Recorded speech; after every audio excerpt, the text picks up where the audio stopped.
The UN Security Council is set to hold a rare weekend session later on Sunday to discuss Israel's plan to seize Gaza City. Nations around the world have condemned the plan, saying it will only lead to more bloodshed.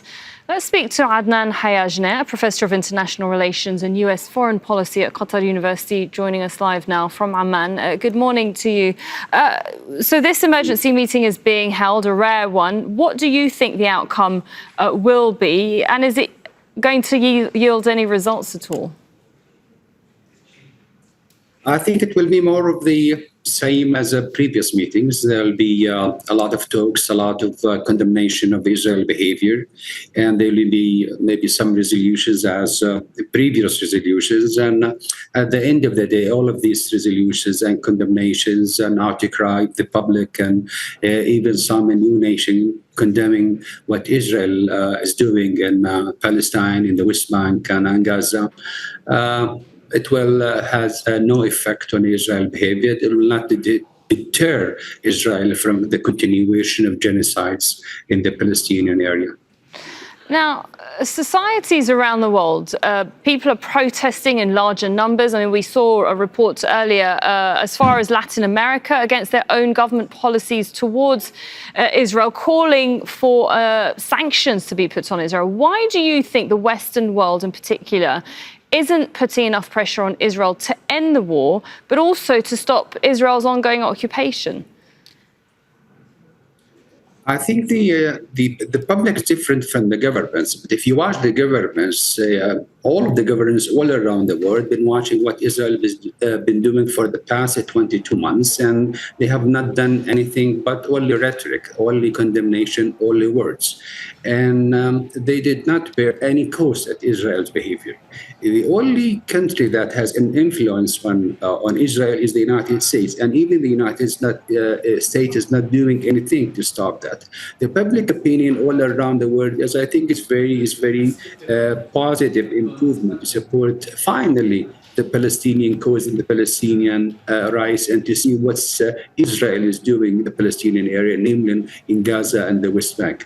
But you have to take into consideration even the public opinion in the United States no longer can resist or maybe go on demonstrations against Israel behavior because of the Trump's policies of accusing the universities, accusing the people, accusing even a university professor of being anti-Semitic when it comes to support the Palestinians, or maybe have an objective opinion about what's really happening, or maybe calling of stopping the starvation, the killing, the genocide that Israel is doing in Gaza.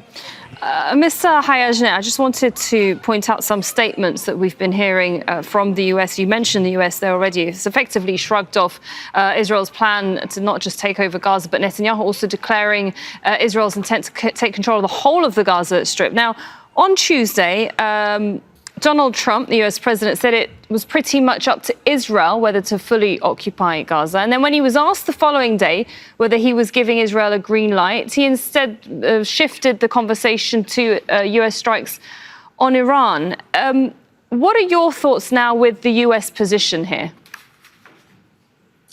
I think my reading from the Trump stand is it's an implicit support for Israel and to Netanyahu to do whatever it finds, whatever it wants to do in Gaza. And I think he gave them the green light already before he came to the White Office, when he wants to transfer Gaza to an empty place, move all these people around outside Gaza. And I think this is the hinted to Netanyahu to continue his policy, because Netanyahu, at the end of the day, well, what he's doing, he wants to stop the people. He wants to kick out the people out of Palestine. He is interested in relocating and transferring the Palestinians out of Gaza.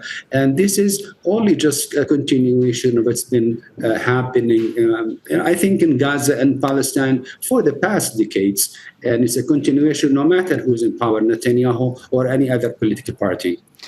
Mr. Hayajneh, speaking about the US, Marco Rubio in an interview has blamed France's recognition of a Palestinian state for ending any chance of successful ceasefire talks. What does that tell you? I know the United States used to have a stand of two states, and they were supporting a two-state solution. Now they are not talking about it anymore. I think they are adopting the solution, more economic piece, and they do not stop at this point. They also sanction any state with tariffs if they support or recognize the Palestinian states.